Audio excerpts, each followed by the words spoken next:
Okay. So, isang magandang tanghali sa inyong lahat. Ngayon po ay araw ng Martes, Marso 11, taong kasalukuyan, 2025.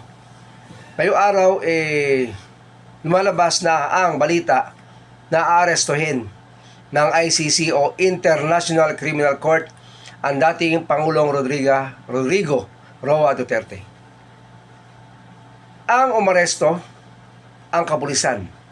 Ang kapulisan ng PNP, siyempre, sa pamumuno ni General Torre ba yan, o Colonel Torre man siya, ano man ang ranggo niya.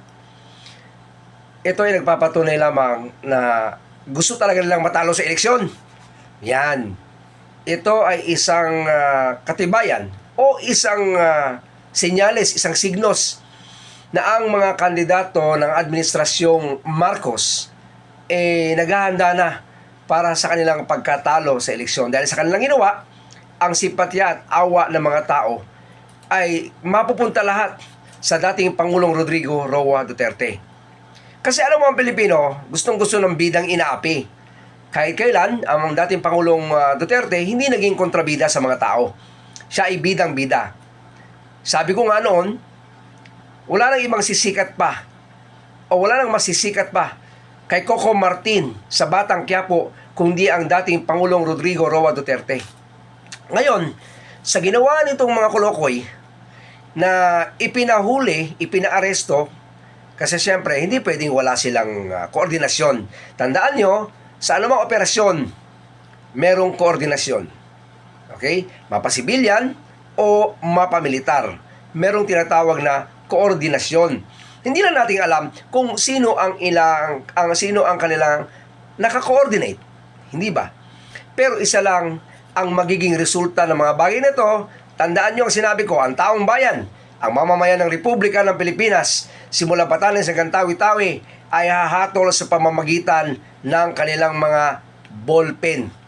Ang tinta ng kanilang mga ballpen ang magsasabi, ang siyang magtatakda kung sino ang mga taong karapat-dapat na ilagay at iboto bilang mga bagong senador ng Republika. At ako ay nakakasiguro kung may makakapasok man sa mga kandidato ng admin, siguro mga isa-dalawa. Pero ang mayorya nito, ang mayorya ng panalo ay makukuha ng PDP laban ng bayan. Yan, nakakasiguro tayo. Sa mga mamamayan ng Republika ng Pilipinas, alam nyo na, kayo mismo ang nakasaksi sa mga bagay na nakasisira mismo sa kapwa Pilipino. Ang panggigipit, ang maling pagtrato, hindi ba? Kayo mismo ang nakasaksi. Kayo mismo sa inyong mga mata, nakita ninyo kung ano ang meron ang administrasyon. Kaya kayo ang humatol at humusga sa Mayo 12 sa darating na halalan.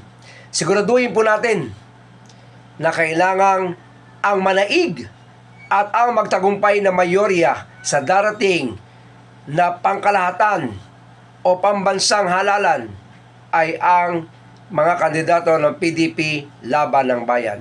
Huwag nating hayaan na ang mga kandidato ng administrasyon ang siyang maghari sapagkat ito ay makakasira sa mga magaganda at mabubuting adhikain ng ating dating Pangulong Rodrigo Roa Duterte. Naintindihan nyo yan. Alam nyo yan. Di ba? Maraming bansa sa buong mundo ang mas higit pa ang kasalanan ng kanilang mga lider. Hindi ba? Ang Mexico,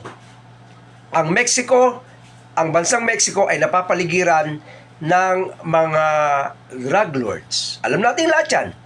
At napapaligiran ng mga corrupt na opisyal.